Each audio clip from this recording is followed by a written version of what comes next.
Let's speak to my guests, analysts for today. Joining me in the studio is Chibuzor Okereke, a policy expert and the founder of Project Hope Alive. Thank you so much for joining us. Thank you. Good evening. Happy New Year again. Happy New Year. Okay, so, you've been listening to what the guests had to say, both about President Tinubu's New Year speech and, of course, the much talked about budget 2024. Let's start with the president's speech, the New Year speech. Was it inspiring for you? Because we've been hearing from the PDP, the Labour Party, saying it falls short of every expectation. They had, all kinds of adjectives that I may not necessarily want to repeat now.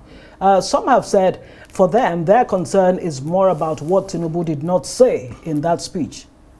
Well, absolutely. First, I think the opposition people or parties are just doing their job, because if they don't say anything at that speech, it will look as if the opposition are not existing. But as a professional who also writes speeches, I would say that indeed there are a number of things that the president would have said that he didn't say, and there are also a number of things that he said, because it's a whole 2023 was a very big year. Right. So I'm sure that both the speech writers of the president and himself had a difficult time trying to put together what to say, because the speech had many parts. First, he recognized the election, 2023 being a transition year for Nigeria, and how important it is for us to have a peaceful transfer of power, and I think that is very important. But also, if you look at this, the administration in the past 7 years and the acknowledgement of the challenges Nigerians are facing, the president himself, reported in that speech that indeed, even in the boardrooms of the broad street of Lagos and to Bayelsa, to the main streets of Kano, that people are groaning about difficult times in the country. And indeed, also stated that they are asking, is it what renewed hope is going to be like? So for me, that is an appreciable level of the fact that are the issues on ground. But again, the point was missed as to now offer hope. Having recognized that there are a lot of issues and people are groaning, there has to be concrete hope in the speech, telling people, for instance, if you say salaries are going to be increased, when is it going to happen? It has to be there. Well, let's talk about it. It shouldn't have been a rumor about April. Right. If you say, you tell us when is this going to happen. If the palliatives, for instance, a number of palliatives has been done, which one are we looking forward to in 2024, and when is it going to happen? It will be there. And then also the president, that speech called on opposition parties to join her. That is not going to happen in Nigeria, because there's a fundamental default, gap in our statecraft. The way Nigeria is crafted, a winner takes it all. In other countries, the democracy is designed in such a way, even after elections, certain percentage of the opposition parties will be appointed into government. That is where people want to build together. Because how do you run a... Well, that happened. Well, it's discretionary now. The FCT minister who is opposition parties. This is simply a recognition of Wike's support. Okay. It's entirely a different system whereby the statecraft and design recognizes the fact that there are opposition who have gone into election and who had ideas, and had a number of votes. If you look at the election, not just this last one, all the time, in 2019, for instance, the winner had 15 million. The one who lost had 12 million plus. Right. Everything about that 12 million gone down the drain. It doesn't happen. We need to build a tropical democracy whereby everybody is on the table. That is how you build in a heterogeneous state like Nigeria. We can't afford to have winner takes it all. And they will not come.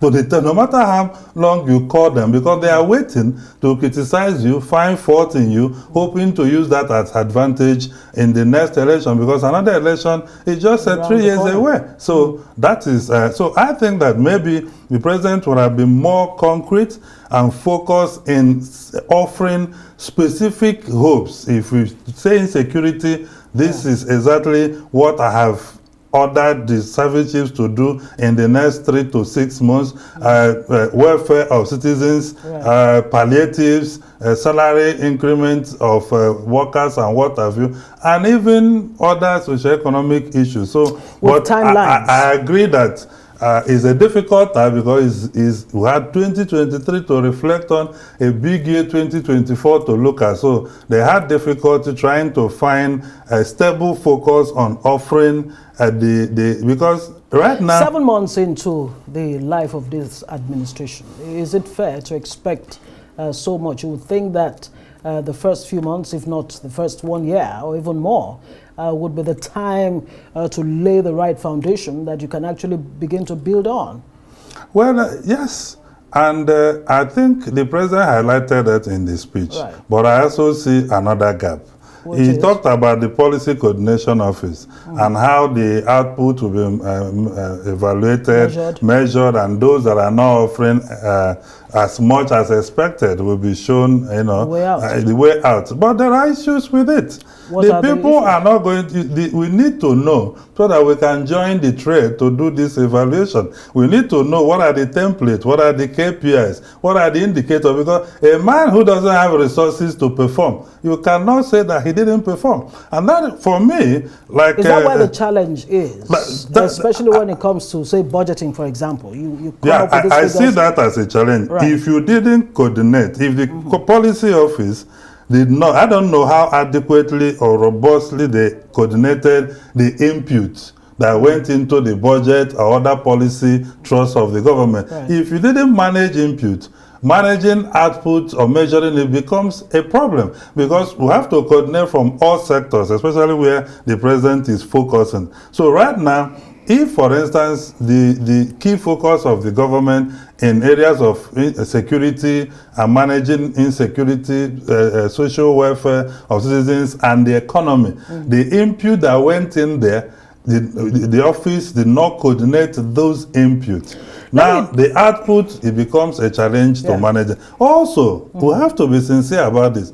It will not be easy for a government to do effective evaluation of his members and actually come out to say you did not perform. You are going. But this president seems to have demonstrated the fact that he's not shy, unwilling to, send you packing if you don't perform, because that he seems to be doing that already. But we'll be glad. We'll be glad to say that, because in the past, all presidential retreats, those sorts of evaluation report have always ended up praising everybody, so that the opposition will not hold it against them. And I've said there are citizens who want you to perform, so it's good to be out and honest with the results. Fantastic. No matter how well-intentioned a government is, with the size, the humongous size of Nigeria in terms of political governance or even economic governance, to what extent can this government, or any government for that matter, deliver? I've heard some say, look, if in the early days of this administration, it does not talk about political restructuring or even economic restructuring, whatever ideas it comes up with will only fall flat, on the face. Do you agree? Is this the time to begin to talk seriously about the structure of governance in Nigeria? Well, restructuring and structure of government has many parts. Right. And I know one of it is the issue of state police. So we have to be clear, what kind of restructuring are we talking about? Because can we even situate it around economic restructuring? Maybe that's a good place to start. The last constitutional amendment actually unbundled a lot of centralized issues like power, electricity. States can